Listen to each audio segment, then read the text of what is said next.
ઉત્તરાયણ નજીક આવતા જ ચોરી છુપેથી ચાઇનીઝ દોરીનું વેચાણ શરૂ થઈ ગયું છે। જોકે હવે અમદાવાદ પોલીસ ચાઇનીઝ દોરી ઝડપીને એની ફેક્ટરી સુધી પહોંચી ગઈ છે। સાણંદ પોલીસ સ્ટેશન હદ વિસ્તારમાંથી 7.5 લાખ રૂપિયાની પ્રતિબંધિત દોરી ઝડપાયા બાદ પોલીસે તપાસ કરતા દોરીનો જથ્થો દાદરા અને નગર હવેલીની ફેક્ટરીમાંથી આવ્યો હોવાની જાણ થતા પોલીસે સંઘ પ્રદેશમાં પહોંચી દરોડો પાડ્યો હતો।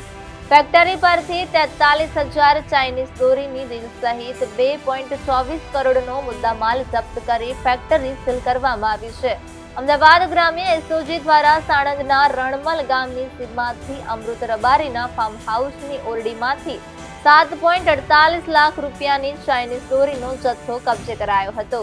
ચાઇનીઝ દોરીના જથ્થા સાથે ભીખા રાણા, રાજુ રાણા, અશોક ઠાકોર અને ભરત ગંગવાણીની ધરપકડ કરવામાં આવી હતી।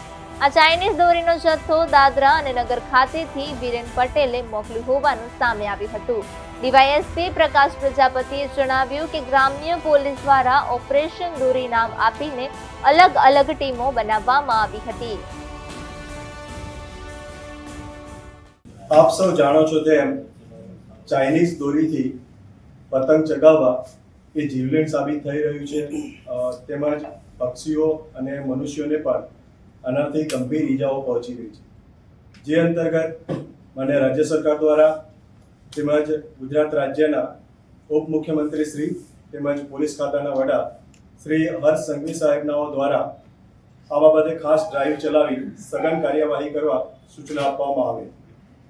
ગુજરાત રાજ્યના ડીજીપી શ્રી વિકાસ સહાય સાહેબ તેમજ અમદાવાદ વિભાગના આઈજીપી શ્રી વિધિ ચૌધરી સાહેબનાઓ દ્વારા આ અંતર્ગત ડ્રાઈવ દરમિયાન વધુમાં વધુ કેસો કરી તેના મૂળ સુધી પહોંચવા માટે સૂચના આપવામાં આવેલ છે। જે અંતર્ગત અમદાવાદ ગ્રામ્ય જિલ્લાના એસપી શ્રી ઓમપ્રકાશ જાટ સાહેબનાઓના સીધા સુપરવિઝન તેમજ તેમના માર્ગદર્શન હેઠળ અમદાવાદ ગ્રામ્ય જિલ્લા એસઓજી વતી ચાઇનીઝ દોરીના વેચાણ, હેરફેર તેમજ તેના સંગ્રહ બાબતે ખાસ ડ્રાઈવ ચલાવવામાં આવેલ અને સઘન કાર્યવાહી અંતર્ગત સૌપ્રથમ આ સમગ્ર ઓપરેશન જે છે તેને ઓપરેશન દોરી નામ આપી અલગ અલગ ટીમો બનાવી તે અંતર્ગત કાર્યવાહી કરવામાં આવે। જેમાં સૌથી પ્રથમ સાણંદ પોસ્ટે વિસ્તારમાં એક ફાર્મ હાઉસમાંથી આરોપી ભીખાભાઈ શાંતિભાઈ રાણા પાસેથી 1872 આ ચાઇનીઝ દોરીની રીલ્સ પકડવામાં આવે। તેમની સાથે અન્ય 3 આરોપી પણ હતા અને કુલ 7,28,000 થી વધુનો મુદ્દામાલ પણ જે તે સમયે જપ્ત કરવામાં આવે।